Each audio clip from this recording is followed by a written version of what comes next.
Bonjour à toutes et bonjour à tous. Le sujet que je vais partager avec vous en guise d'échange et de réflexion, c'est autour de l'invention de l'institution religieuse dans un contexte laïque, avec une condition musulmane pluriculturelle, pluriethnique. Il s'agit d'une institution qui représente le culte, mais qui doit gérer le pluralisme de cette communauté spirituelle, en prenant en considération la société, la tradition laïque républicaine. Et donc, ce n'est pas donné. On a besoin d'entamer une réflexion profonde en termes théoriques, mais en partant de la complexité de la réalité. Notre réalité est une réalité complexe, intriquée, provisoire, inattendue. Comment proposer une pensée qui est réaliste, mais qui doit être fidèle à ses fondements théologiques, puisque nous sommes dans une religion qui a un régime théologique particulier. L'islam n'est pas une religion d'un peuple, il n'est pas une religion non plus d'une église. Donc il appartient à un monothéisme qui a une configuration un peu particulière. C'est à partir de ce régime théologique que nous devons penser l'institution religieuse représentative du culte à partir de ses spécificités théologiques, tout en prenant en considération une réalité paradoxale, complexe. Donc je vais commencer par les fondements, puisqu'il faut une approche théologique. On est dans la religion, donc c'est la moindre des choses, c'est de convoquer un petit peu la théologie, le scripturaire, les fondements, pour pouvoir comprendre comment cette religion fonctionne dans l'histoire. L'islam est une religion du texte, du livre par excellence. Ce n'est pas une religion d'une ethnie particulière, d'un peuple, comme il pourrait être le cas du judaïsme, qui est une religion révélée, mais qui est spécifiquement liée à un peuple. On n'est pas une religion d'une église, il n'y a pas d'institution infaillible qui dirait l'interprétation du texte de manière impeccable. Donc il n'y a que le texte. On est suspendu au texte, et donc c'est de la qualité des fidèles dont il s'agit, l'interprétation et la mise en pratique de ce texte. Et donc l'homme, il est au cœur de ce projet religieux. Il n'y a pas un islam abstrait, il doit être incarné quelque part par des croyants. Donc il y a le théologique, il y a le réel, l'anthropologique, le sociologique. Donc l'islam, il oscille entre l'idéal théologique et la pesanteur de la réalité. Les musulmans étant des êtres humains comme les autres. Puisqu'on parle du texte, on remarque d'emblée que le texte ne propose aucune doctrine, ni théologique, ni canonique, ni une quelconque institution. Le Coran, c'est un texte épistémologiquement parlant anarchique, c'est-à-dire n'est pas organisé en fonction des thématiques, ni en fonction d'une quelconque chronologie. Ce sont un ensemble d'informations disponibles qui demandent à être traitées par la raison humaine pour qu'elles soient mises, ces enseignements dans une réalité donnée. Le Coran lui-même est imprégné de réalité du moment coranique. Le Coran fut révélé en fonction de sa réalité du moment. Donc, la réalité est constitutive dans l'économie du discours coranique. Il vient répondre à des situations. On a déjà cette trace de cette contextualisation entre le Coran mécois et le Coran médinois. On a déjà deux Corans. Au niveau du style, ce n'est pas le même style, puisque les mécois étaient très éloquents, donc le Coran doit composer au niveau esthétique avec l'éloquence des mécois. Les Médinois étaient moins éloquents, donc l'éloquence du Coran médinois est moindre que celle du mécois. Donc, même au niveau esthétique, il y a une adaptation du style coranique, sans parler du contenu. Donc il y a toujours cette intelligence de la réalité qui est aux sources de l'invention de la théologie, du droit canonique et de l'institution religieuse. Il n'y a pas de méprise de la réalité. Dieu lui-même du Coran, il a traduit sa pensée en langue arabe pour pouvoir être dans la réalité des Arabes de l'époque. Pas pour imposer un modèle anthropologique arabe, mais pour nous donner une pédagogie divine qui prend en considération la culture, l'anthropologie et la réalité. Je parle de la théologie de la réalité. Donc, se tromper de réalité, c'est se tromper d'interprétation du texte. Donc, on ne va pas venir avec une doctrine abstraite. La doctrine, elle se nourrit de la réalité. Or, notre réalité est un peu complexe. Peut-être nous aurons le temps, justement, d'aborder ces côtés sociologiques, anthropologiques, politiques également, qui font partie des éléments nécessaires pour inventer une institution religieuse musulmane représentative du culte ici et maintenant, en négociant le principe avec la réalité. Et donc, le Coran ne propose aucune institution. Les institutions religieuses ont été inventées dans l'histoire musulmane après la mort du prophète. Le califat, qui concentrait deux pouvoirs, le politique et le religieux, c'est une invention de l'histoire, puisque le prophète n'a pas désigné de successeur. D'ailleurs, la grande différence entre le sunnisme et le chiisme, c'est sur l'institution religieuse. Est-ce que l'institution politique est en même temps religieuse, ou bien il y a une séparation des ordres? Pour les chiites, l'imamat est un prolongement de la prophétie. Donc, le politique et le religieux sont intriqués de manière théologique. Les sunnites sont plus nuancés. Le calife n'a pas forcément une fonction prophétique. Et les rites du prophète, l'aspect temporel de la gestion de la cité, puisque le prophète lui-même était obligé de gérer la cité, mais cela ne faisait pas partie de ses fonctions. Il est très important de comprendre la personne du prophète. Il y a le texte, mais il y a le prophète. Nous sommes une religion du texte, mais également nous sommes une religion de l'homme, qui est Mahomet. Or, tous les comportements du prophète ne relevaient pas forcément de la révélation. Il y a un ouvrage très intéressant à cet égard, celui de Al-Qarafi, qui s'appelle Ihkam, où il fait l'étude du discernement et de la séparation des ordres. Tous les comportements du prophète ne relèvent pas d'une révélation. Il devait gérer la cité. Il devait même répondre à des questions religieuses. Il était appelé à faire l'ijtihad. Il pouvait se tromper. Nous avons encore les traces de ces rectifications dans le Coran. Donc il y a une marge de manœuvre donnée au prophète. Il n'était pas uniquement là en train de réciter la révélation. Il est certes le messager, mais il est également un message incarné dans les limites humaines. Et donc cette humanisation du message par la référence au prophète nous donne une latitude dans l'interprétation, la mise en pratique d'une révélation qui vient de l'au-delà. D'ailleurs, nous avons la chance d'avoir un Dieu qui est resté dans le ciel. Il n'est pas venu par lui-même, il n'a pas encombré notre monde, il a désigné un calife qui s'appelle l'homme, il doit gérer le monde. Et Dieu ne communique que par médiation. Même le prophète n'a pas entendu, n'a pas vu le Dieu directement.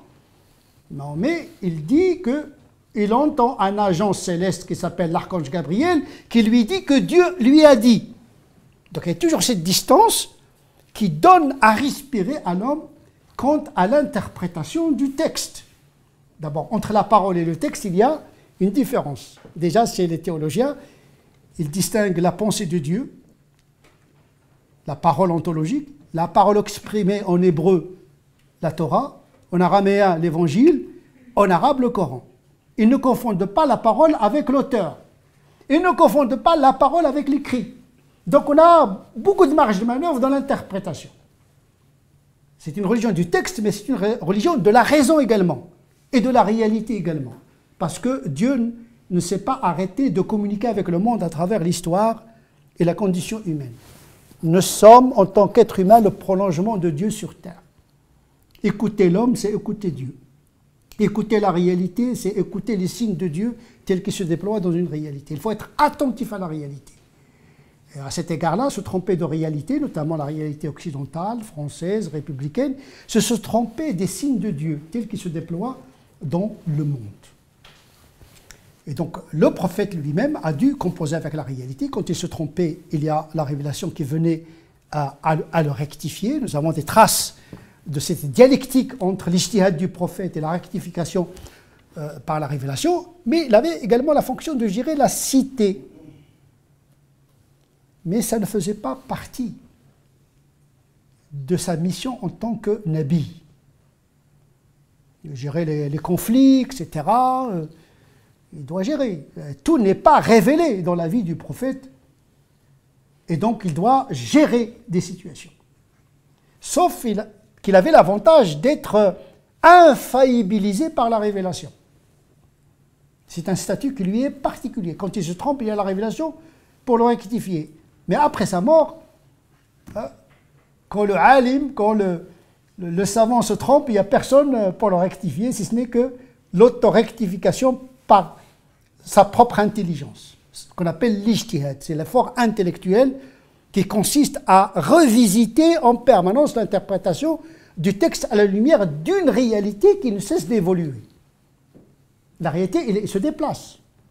Donc il faut des principes fermes, mais une interprétation souple qui accompagne l'imprévu de l'histoire, telle que la nôtre aujourd'hui. Personne n'avait calculé la présence de l'islam en France. C'est une situation inattendue, imprévue par la République, imprévue par la société, imprévue par les musulmans eux-mêmes. Nous sommes surpris par l'histoire.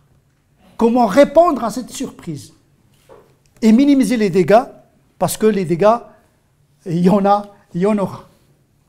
Et donc, la pensée doit, la pensée en tout cas théologique, qui vise à la théorisation d'une institution religieuse musulmane représentative du culte musulman, doit avoir le souci du compromis, de la réconciliation et de la conciliation entre la religion et sa réalité. La réalité des musulmanes est marquée par ses origines étrangères. En vérité, l'islam de France n'est pas totalement un islam de France. L'islam maghrébin de France, un islam turc de France, un islam subsaharien de France, il est toujours marqué par ses origines anthropologiques. C'est une réalité avec laquelle il faudrait composer. Il ne s'agit pas de couper les gens par rapport à leur histoire, mais de les digérer dans le métabolisme de la laïcité française, mais également dans une lecture religieuse qui essaie de gérer ce pluralisme. L'institution religieuse doit composer avec cette réalité communautaire musulmane, marquée par ses origines, ce pluralisme culturel et même religieux, etc. Donc il faut gérer cette réalité, une réalité sociologique, une réalité politique, une réalité religieuse également, qui doivent être intégrées dans l'économie de la pensée théologique et canonique quand on parle de l'institution religieuse représentative.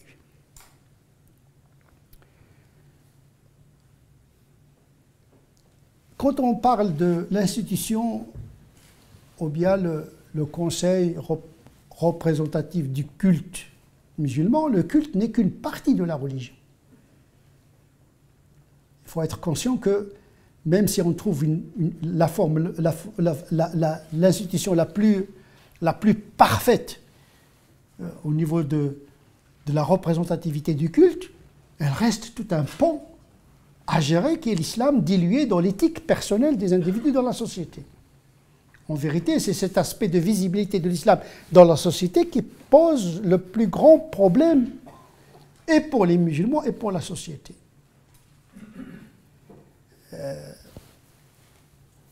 D'habitude, je parle de 3 ou 4 démarcations. Première démarcation, c'est une démarcation théologico-canonique, c'est-à-dire s'émanciper d'un paradigme théologique canonique qui a été conceptualisé au Moyen-Âge. Le fiqh, le droit canonique, la théologie, ilm al-kalam, c'est-à-dire la doctrine de la foi, ont été formalisés au Moyen-Âge dans une logique impériale de domination. Donc il y a la dimension de la réalité politique impériale de l'époque qui a marqué ce produit médiéval de la scolastique musulmane et du droit canonique. Le droit canonique, il gérait la société. Il était pluriel. L'exécutif n'entrait pas dans la législation. Il y avait déjà la séparation des ordres avant Montesquieu. L'exécutif, le système califal, qui ne s'occupait que de l'ordre public et défendre les frontières, et surtout préserver le pouvoir. Le pouvoir législatif, il est dans la main des canonistes. Une démocratisation du droit canonique par le bas. Donc, il y avait un pluralisme, le hanafisme, le malikisme qui cohabitaient, etc. Il y a même un pluralisme théologique. La doctrine de la foi des Ash'arites n'est pas forcément des Maturidites. L'unicité de Dieu chez les Hanbalites, ce n'est pas l'unicité chez les Ash'arites. Et donc, l'islam, à un moment donné, a su gérer ce pluralisme. C'est-à-dire le système politique, il a pu relativement bien gérer ce pluralisme théologique et canonique. Il y avait un socle commun, ce qu'on appelle le ma'loum min ad-din bid-darura, ce qui est reconnu comme nécessaire de par les enseignements de la religion, tels que les 6 piliers de la foi, les 5 piliers de l'islam, et quelques valeurs morales universelles. Le domaine de le fiqh était pluriel, à ne pas mélanger le fiqh avec la morale. La morale traite des valeurs universelles, le fiqh, le droit canonique, il traduit ces valeurs dans des règles en lien avec la coutume, en lien avec les cultures, etc. Comment et puis il y a le pouvoir judiciaire dans la main des qadis, c'est une institution. Donc on a 3 institutions. Il y a l'institution califale politique, il y a l'institution canonique, législative, qui fait les lois, mais c'est les gens qui s'en approprient, il n'y a pas d'imposition. Et puis il y a le pouvoir judiciaire qui est dans la main de l'institution de l'qada, des qadis. Donc les musulmans, ils ont déjà cette expérience de la séparation des ordres. Nous avons également des institutions humanitaires, le waqf. Nous avons également l'institution de l'hisba, c'est-à-dire l'éducation morale. Donc les musulmans, de par leur histoire, ils ont inventé des institutions. Avec l'effondrement de l'empire musulman, les musulmans se sont trouvés dans des systèmes d'État-nation. Donc il y a l'État-nation, il y a la société, il y a la citoyenneté. Ce sont 3 notions que la théologie et le droit canonique ne connaissent pas. Donc on est dans une nouvelle configuration de philosophie politique qui nous impose une relecture de l'héritage théologique et du droit canonique pour le mettre en phase avec notre condition moderne et notamment au cœur d'une république dont la laïcité est une des singularités dans l'univers de la philosophie politique. Donc on est dans l'exception de l'exception. L'Europe, c'est le continent le plus sécularisé du monde et la France, c'est le pays le plus sécularisé de l'Europe. Donc cette histoire, il faut la connaître. La laïcité n'est pas uniquement une question de séparation de l'État de l'Église, c'est une culture, c'est une perception. Peut-être que nous aurons l'occasion d'en parler. Il ne s'agit pas d'adapter l'islam uniquement au droit français. Il faut l'adapter à l'histoire, à la culture française. Parce que sans culture, il n'y a pas de réception, il n'y a pas de transmission d'une religion. C'est une question de vie et de mort pour la religion musulmane. S'il s'adapte uniquement au droit, on est mal barré. Plus on revendique les droits, plus on catalyse la crispation dans la société. C'est un effet psychologique négatif. Il faut interpréter les pratiques religieuses dans une perspective de réconciliation, d'acclimatation, d'acculturation. Et là, il faut changer complètement de paradigme herméneutique. Et là, les théoriciens de l'islam doivent mener ce travail fondamental. Comme l'a fait l'Église catholique avec Vatican II. Elle a changé complètement, une révolution copernicienne. Et en musulman, il leur faut un Vatican, pas 3 ou 4, mais un Vatican 20. Parce qu'on a beaucoup de retard déjà. On vit sur des régimes périmés. On vit avec un islam où il y a beaucoup de cultures, beaucoup d'interprétations qui étaient valables à un moment donné, mais qui procurent beaucoup de violence mentale, spirituelle, morale pour beaucoup de musulmans et qui perturbent l'équilibre laïque de tout un pays. Donc il faut être conscient de ça. Quand on passe de l'institution religieuse, il faut penser à tout ça en même temps. C'est une équation avec 10 variables. Donc celui qui veut penser l'institution religieuse représentative, il doit penser à tout cela. Sachant que le culte n'est qu'un aspect. Le culte, c'est les 5 prières, le pèlerinage, le jeûne, c'est ça le culte, c'est-à-dire la connexion avec la transcendance. C'est le côté vertical de la religion, le culte. Mais il y a le relationnel, c'est-à-dire la pratique religieuse au quotidien. Le rapport à l'alimentation, le rapport entre les sexes, le travail, au niveau économique, le prêt, etc. Mais c'est à ce niveau-là où il y a un vrai problème.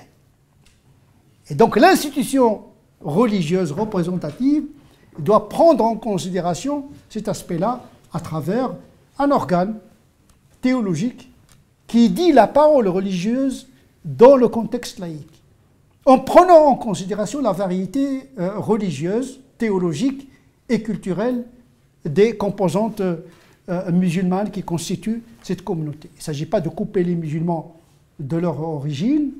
La démarcation dont je parle n'est pas une rupture, une démarcation par rapport à la théologie, au droit canon médiéval, une démarcation politique par rapport à l'ingérence de l'islam de France par les pays d'origine. Attention, démarcation ne va pas dire rupture. Parce que les pays d'origine, ils ont des intérêts. Il ne s'agit pas de couper, voilà, on veut couper les musulmans du monde musulman. Non, il faut trouver les bonnes formules, mais en allant vers une intégration plus poussée dans l'autonomisation de l'islam de France. Une démarcation par rapport aux mouvements islamistes qui ont importé cette confusion entre le politique et le religieux. Parce qu'il s'agit de séparer l'institution politique de l'institution religieuse. Il ne s'agit pas de représenter politiquement une communauté. Il y a des communautés musulmanes. Moi, je ne veux pas être représenté par une quelconque institution religieuse. L'institution religieuse, elle représente le culte et la religion. Elle ne représente pas les individus. Les individus sont représentés par les élus. Et donc il ne faut pas communautariser les musulmans en leur imposant une institution représentative des musulmans. Non, il s'agit de représenter le culte dans sa diversité. Et là, il faut mener une réflexion profonde sur les contours de cette institution. Il y a le côté économique, il y a le côté administratif, il y a le côté théologique. Donc, ça a 3 pièces pour une machine pour mieux, justement, gérer cette présence musulmane et cette diversité des pratiques des musulmans. Donc, démarcation dans la continuité, pas de rupture. Ni par rapport à l'histoire, ni par rapport à la réalité, ni par la réalité française, ni par rapport à la réalité des musulmans de par leur origine. Quant à la réalité française, elle-même est une réalité qui s'inscrit dans un déplacement d'identité angoissant. Le monde a tourné vite. Personne n'a prévu cette présence massive et soudaine des musulmans qui concentrent plusieurs réalités en même temps, une réalité ethnique, une réalité sociale, une réalité religieuse.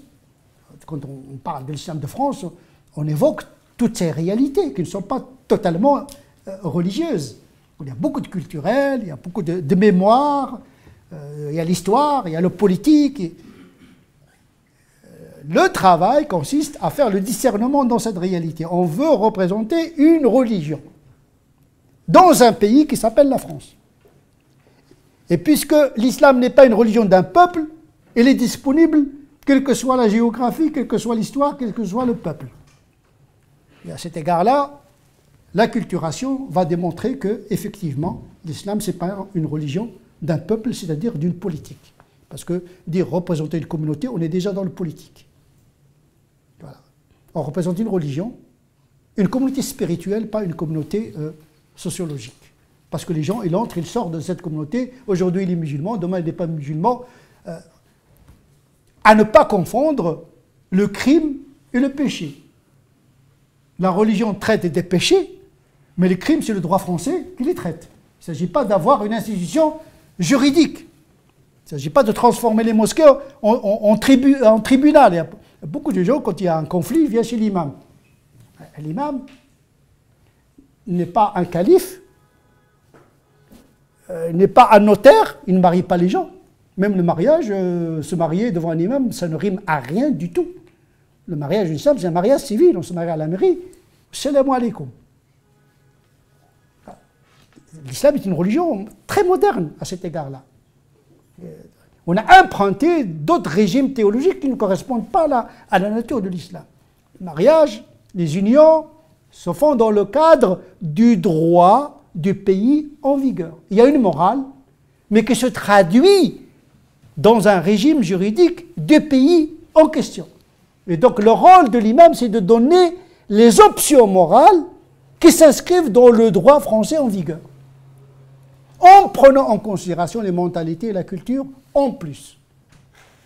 Et donc, quand on parle de l'institution religieuse, la mosquée, la fonction de la mosquée, c'est l'enseignement de la religion, c'est la gestion du culte, mais tout ce qui, au niveau du relationnel, le mu'amalat, eh bien, il se traite par le biais de la fatwa, c'est-à-dire la casuistique. Donner des options morales aux musulmans en prenant en considération le droit, mais également le contexte professionnel, sociétal, où se trouve celui qui pose la question. Donc on a besoin d'une institution de la fatwa. Qu'est-ce que c'est que la fatwa? C'est-à-dire articuler un principe religieux dans une réalité donnée, en appliquant le principe ou bien en le suspendant. Parce que la fatwa, elle peut annuler un canon. Elle peut suspendre l'application d'un droit canon, ou bien d'un canon établi par les canonistes. La charia, c'est la conformité à l'intention du législateur dans une réalité donnée. Se tromper de réalité, se tromper complètement de fatwa. Donc on a besoin, dans cette institution représentative, d'un comité de fatwa, mais qui doit englober des gens qui sont à la fois pasteurs et docteurs, c'est-à-dire ils ont une fonction liturgique, mais qui sont capables de comprendre une nouvelle doctrine du droit canonique en Occident. Et donc l'institution religieuse n'a pas de pouvoir coercitif sur les musulmans. Le mufti n'a pas c'est pas un directeur de conscience. Il propose des options religieuses aux coreligionnaires pour vivre parmi ses concitoyens. D'où la théologie d'altérité. On ne peut pas penser l'islam en abstraction de l'autre. L'islam a toujours été pensé pour les musulmans. La théologie, le droit canonique, il parlait avec lui-même parce qu'ils étaient dans une configuration de domination impériale. Le Moyen-Âge était musulman, arabo-musulman. La philosophie était musulmane, la trigonométrie était musulmane, la médecine était musulmane, la théologie scolastique était musulmane. Vous ne pouvez pas comprendre saint Thomas d'Aquin si vous n'avez pas lu Averroès et El Ghazali et compagnie. Hein. Donc, il y avait une suprématie, entre guillemets, de la pensée religieuse, ce qui n'est pas le cas aujourd'hui. L'islam est une religion qui est devenue une civilisation sous l'effet de l'histoire. Or, cette civilisation s'est effondrée, et malheureusement, elle s'est effondrée avec le rapport à cette religion qui était à l'origine de cette même civilisation. La civilisation a changé, la lecture de la religion doit changer également, surtout dans un continent qui est le centre de la civilisation mondiale actuelle, jusqu'à nouvel ordre, au cœur d'un pays qui a ses spécificités historiques, qui s'est construit contre tout le monde, contre les Allemands, contre les Anglais, contre... Quand même, on est quand même dans le chantre de l'universel abstrait rousseauiste. Il ne faut pas se tromper de... On est dans le pays le plus égalitaire, pour ne pas dire égalitariste. Les gens... confondent complètement le régime anglo-saxon avec le régime français. Dans le régime anglo-saxon, c'est la liberté qui prime. Ici, c'est l'égalité. Ce n'est pas la liberté. Et quand on pense à la liberté, c'est la liberté de se libérer de la religion, en termes mentaux.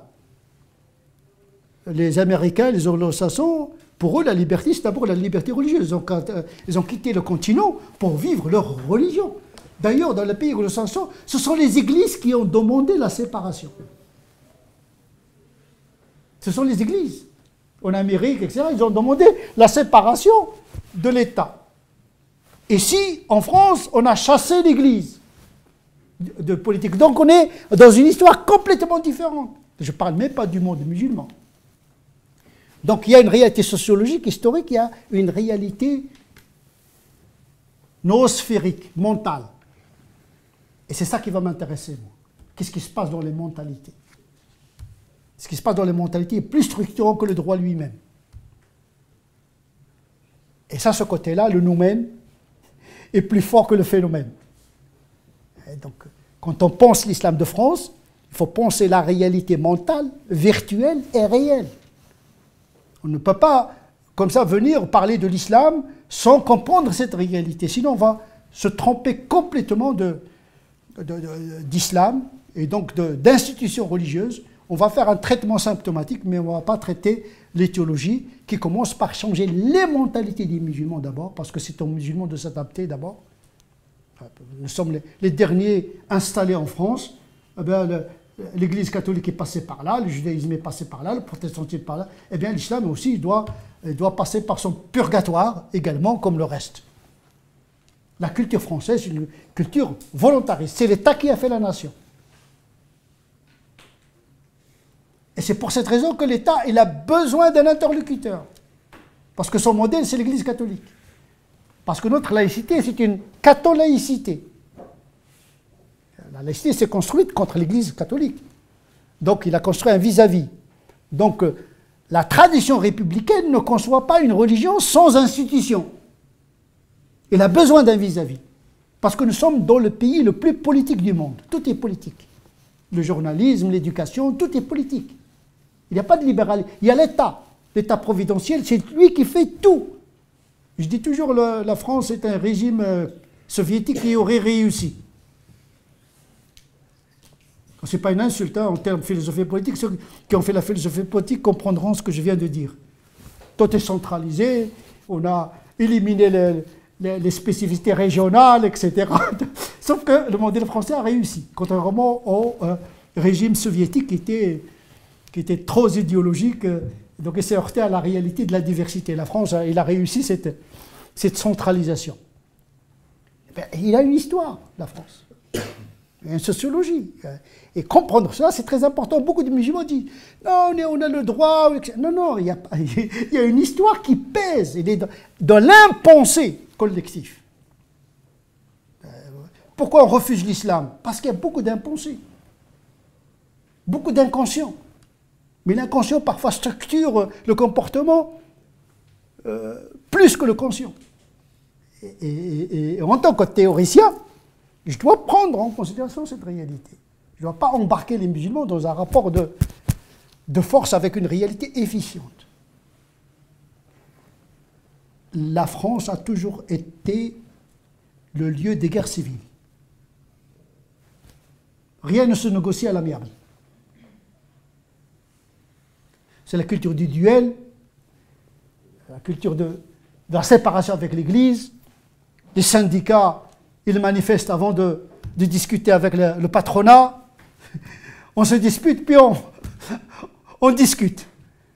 C'est pas comme les Allemands, c'est pas comme les Anglo-Saxons, etc. Donc on a quand même une réalité qui est la nôtre. Bonne ou pas bonne, ça c'est un autre sujet. Mais en tant que théologien, je dois prendre en considération cette réalité réelle, efficiente. Parce que sinon, les musulmans vont être vomis par l'histoire française. Il n'y a pas de cadeau. Donc les revendications à outrance, il faut les cesser. L'institution représentative ne doit pas se transformer en syndicat. Elle doit jouer d'abord le rôle d'apaisement entre les musulmans et leur société, de réconciliation. Choisir la visibilité, le discours qui apaise d'abord tout le monde, y compris les musulmans, parce que les musulmans ne peuvent plus supporter ce flot d'interdits qui pèsent sur eux. Le foulard, le halal, etc. La surenchère des normes Alors que leur réalité est très loin des pratiques les plus élémentaires comme les 5 prières. On a embarqué les musulmans dans une logique identitaire aux dépens des pratiques spirituelles les plus fondamentales. Il faut revisiter notre discours et l'institution religieuse doit remettre en place les priorités des pratiques, c'est-à-dire le culte et les valeurs morales universelles. Quant au détail des pratiques, eh bien ça se règle par le biais de la casuistique assurée par l'institution de la fatwa. Et je vous remercie. Merci, cher Tariq, pour cet exposé qui clarifie la complexité de la situation. Il me semble que vous avez parlé d'une institution théologique qui doit être le pivot, c'est-à-dire la pierre centrale autour de laquelle doit se construire le projet de la représentativité. Je crois qu'on aura peut-être l'occasion de débattre sur la nature, le pouvoir, les prérogatives de cette instance. Mais il me semble que jusqu'à maintenant, il me semble que les musulmans ne sont pas, je ne sais pas ce que vous pensez, c'est en même temps une interrogation, ne sont pas représentés religieusement et culturellement parlant.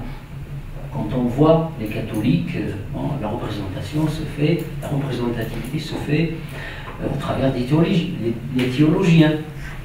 Plutôt les prêtres. Les prêtres, les évêques, mais ils sont tous une matière théologique.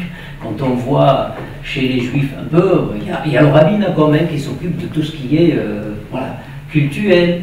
Mais chez les musulmans, c'est une représentativité à partir d'associations. Donc ce sont dans la majorité des administrateurs. Donc pour nous, on vit vraiment un vide. Il n'y a pas de... Et c'est pour moi la question, c'est est-ce que cette instance doit être une instance théologique, premier temps, et puis d'autres instances qui vont graviter autour, qui gérant l'administratif, le relationnel, etc., etc. Mais cette instance doit être indépendante et libre de toute mainmise, même du conseil qui pourra être représentatif au niveau de l'administration. À mon avis, c'est ça. Il faut une structure qui soit indépendante, comme l'ont été toujours les savants de l'islam. Merci. Je pense que cette institution représentative devrait comprendre 3 aspects. Il y a le noyau essentiel qui est le noyau théologique constitué par des docteurs et des pasteurs en même temps, c'est-à-dire des imams qui sont capables d'avoir une pensée théologique profonde, connaissant les classiques mais la réalité française également, avec une double culture, classique et moderne, de la société française, maîtrisant le français, être dans le bain et le plasma culturel français, comme les prêtres, comme les rabbins, comme les pasteurs. Nous avons besoin de ce profil d'imam, théologien, docteur, alim. Pas uniquement imam, mais alim, un savant musulman. Pas uniquement savant dans le fiqh, parce que pour l'instant, quand on parle de l'islam, il y a uniquement de le fiqh. On a oublié usul ad-din, c'est-à-dire les fondements de la religion, c'est-à-dire la théologie. L'objet de la théologie, c'est de discourir sur Dieu lui-même. De quel Dieu s'agit-il? Cette question, les musulmans ne la posent pas. C'est une tâche aveugle.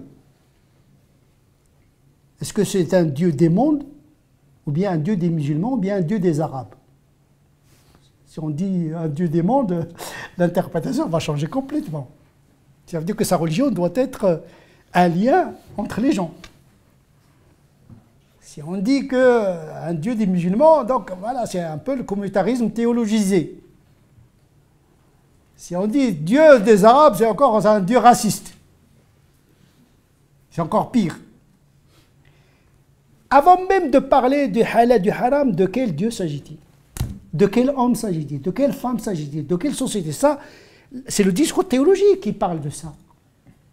Avant la norme, le sens. Couper la charia des attributs de Dieu, c'est séculariser sauvagement la religion.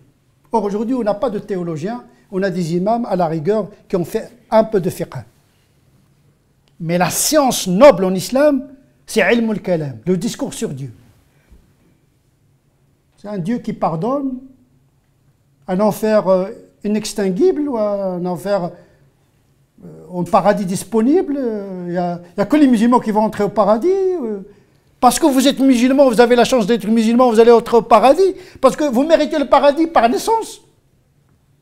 Un Dieu qui joue au dé parce que vous êtes musulman. Et l'autre qui est né non musulman, quelle est son erreur? Donc toutes ces questions-là doivent être ce qu'on appelle la théologie de l'altérité. Le kafir, le mécréant, l'incroyant, quelle est la différence entre ces régimes, etc. Mais c'est ça qui crée la violence chez beaucoup de musulmans. Quand un musulman vit avec un non-musulman, qu'il voit en train déjà de griller en enfer, comment voulez-vous qu'il ait un rapport apaisé? Et donc on a besoin de cette instance théologique qui propose une réflexion pour les imams pour travailler sur ces questions-là. Donc on a besoin de cette instance théologique, pas uniquement des gens qui s'occupent du droit canon de fiqh, halal, haram, mais s'occupent des questions théologique et philosophique. La théologie, c'est l'équivalent de la philosophie. On ne peut pas faire la morale si on n'a pas fait la philosophie morale. Il y a toujours les fondements métaphysiques de l'éthique. Donc on ne peut pas faire le droit canonique sans parler de ces fondements théologiques et philosophiques. Donc, on veut une instance où il y a les grosses pointures qui réfléchissent sur ça et qui proposent ça à la communauté pour changer le logiciel, parce que le logiciel théologique qu'on a donné aux musulmans, il dysfonctionne. Il crée de la violence inutile. À quoi ça sert de faire la prière pour un Dieu flou, un Dieu communautariste? La valeur d'une prière dépend de l'intention et du sens que nous donnons à Dieu. Sinon, ça va être une prière sécularisée. On fait de la gymnastique. Où Dieu est absent. Le sophisme, la théologie mystique, etc. On a besoin de rétablir ces notions. Donc, ce conseil de théologiens, mais également de canonistes, mais qui doivent s'occuper de la liturgie, ils doivent être en prise avec la réalité, qui connaissent les problèmes des gens. Les problèmes conjugaux, problèmes sexuels, problèmes de violence, de drogue. Il faut qu'ils connaissent leur communauté. Une communauté où il n'y a que des problèmes, c'est une réalité. Un imam ou bien un théologien qui parle d'une communauté qui n'existe pas, alors qu'il est traversé par les mêmes problèmes que le reste de là. On ne va pas créer une communauté imaginaire et imaginée qui n'existe nulle part. Non, les musulmans sont bourrés de problèmes, comme le reste. Dans nos mosquées, on ne fait que gérer des problèmes. Les gens ne viennent pas à la mosquée pour poser des questions sur Dieu ni sur la spiritualité. Le mariage mixte, l'inceste, le viol, l'exorcisme, passe tout le temps à exorciser. Mais on a besoin d'exorciser les mauvaises idées également. C'est pire que la possession du djinn. Quand vous vivez avec une pensée que vous squatte l'esprit, c'est pire que la possession. Vous êtes malheureux à cause d'une idée qui est fausse. Donc la fonction de l'imam, c'est d'abord exorciser la mauvaise théologie qui squatte l'esprit de beaucoup de musulmans. Ça, on a besoin de ces gens-là qui connaissent la réalité, ce qui se passe dans la réalité de la communauté qui fréquente les mosquées, parce que tous les musulmans ne fréquentent pas la mosquée, ils sont dans la société, mais de connaître également la société française dans sa complexité, dans ses strates sociales. Parce qu'un discours religieux, il parle également aux non-musulmans. L'islam concerne également les non-musulmans. La pratique du musulman engage la société. Le rapport entre les sexes, l'alimentation, tout ça engage la société. Et c'est normal que le politique et la société se sentent concernés par la chose musulmane. Donc l'islam n'appartient pas uniquement aux musulmans. Donc d'où l'intégration de l'autre dans l'économie, le métabolisme de la théologie, du droit canon et de l'éthique. Au Moyen-Âge, les musulmans n'avaient aucun problème d'intégrer le non-croyant, le mécréant, comme ils disent à l'époque, dans l'ijtihad. C'est-à-dire un mécréant, il lui est permis de faire l'ijtihad en islam, s'il est intelligent. On prend son idée parce qu'elle est pertinente, même s'il n'est pas musulman. Déjà au Moyen-Âge, on a intégré le non-musulman dans le cœur de la religion. Il faut intégrer les autres avec nous. Sinon, on va créer un islam qui va catalyser la rupture avec la...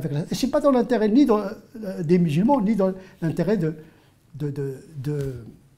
la société. Donc ce noyau est très important de la théologique. Il y a l'administration, hein, donc les grandes organisations, parce que quand même... on va voir, négocier, il faut une charte entre l'administration et puis l'économie pour assurer une indépendance de l'islam de France par rapport à l'extérieur, de voir une caisse de solidarité transorganisationnelle qui permet justement la solidarité entre les musulmans, la solidarité économique et financière entre les musulmans, quelle que soit leur obédience organisationnelle, leur obédience ethnique d'origine. Il faut trouver ce compromis-là, avec une charte qui éclaircit le rapport entre l'économique, l'administratif et le théologique. Il faut une charte intérieure. Quel est le rôle du consistoire ou bien le conseil des théologiens, le rôle des administrateurs et le rôle des gens qui s'occupent des finances pour une autonomie du culte musulman par rapport aux finances extérieures. Sans couper bien sûr avec l'extérieur. Mais il faut aller dans le sens justement de cette évolution d'autonomie du théologique, de l'administratif et de l'économique pour justement donner un sens à ce qu'on appelle Islam de France. C'est pas une question, c'est juste une remarque concernant les critères que vous avez cités, M. Brou, quant au choix des imams. Il me semble qu'il y a une fois vous avez dit que pour pouvoir penser l'islam, il faut être quasiment asexué. Je suis d'accord. J'ai envie d'aller plus loin et j'ai envie de dire que pour penser le monde, il faut pouvoir être asexué. Et je ne pense pas que les imams, dans la grande majorité, puissent être dans cette idée-là en fait. J'ai un exemple concernant les assises sur l'islam qui sont passées il y a quelques semaines. Et j'avais demandé à ce que dans les critères des formations des imams, il y ait cette notion que les femmes doivent être acceptées et formées au même titre que les hommes. Il y a un imam, je ne sais pas s'il est là, qui s'est insurgé bien sûr, et s'est levé, il m'a dit, mais vous vous rendez compte madame, est-ce que vous voyez 300 hommes prier derrière une femme? Déjà cette question du genre, enfin de l'approche genrée me gêne, mais est-ce que ça ne le gêne pas lui qu'il y ait 300 femmes qui prient derrière un homme par exemple? Et pourquoi que des hommes que des femmes? Il y a un mélange. Et donc ce critère-là, comment vous allez l'intégrer? Parce que moi il me semble important. Parce que vous ne pouvez pas partir de...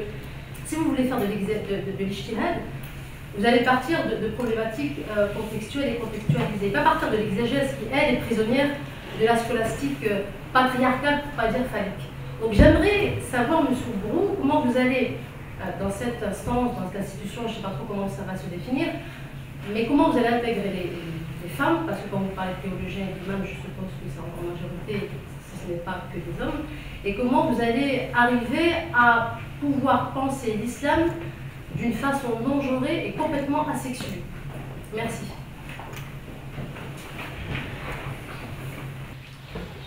Notre réalité, elle est sexuée, qu'on le veuille ou non, mais celui qui pense la religion, il doit se décaler par rapport à sa subjectivité du genre, subjectivité culturelle. Moi-même, je suis un homme, comme vous le voyez, d'origine marocaine, arabo-berbère, donc j'ai une subjectivité qui fait partie de ma pensée.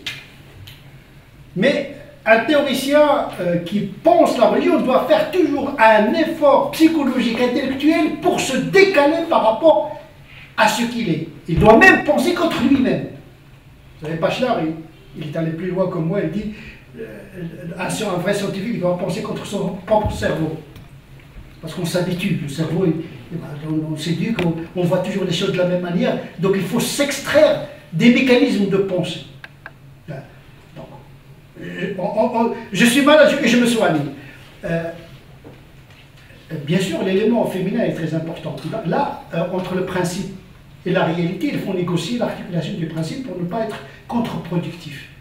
Moi, j'ai aucun problème à ce que la femme accède à toutes les fonctions religieuses. Parce que c'est dans les classiques déjà. Je n'invente rien du tout. C'est l'islam du Moyen-Âge, déjà. Le prophète lui-même a désigné un imam, etc. Donc le problème n'est pas dans les textes et dans les fondements. Le problème est dans les mentalités. Il y a une résistance anthropologique culturelle qu'une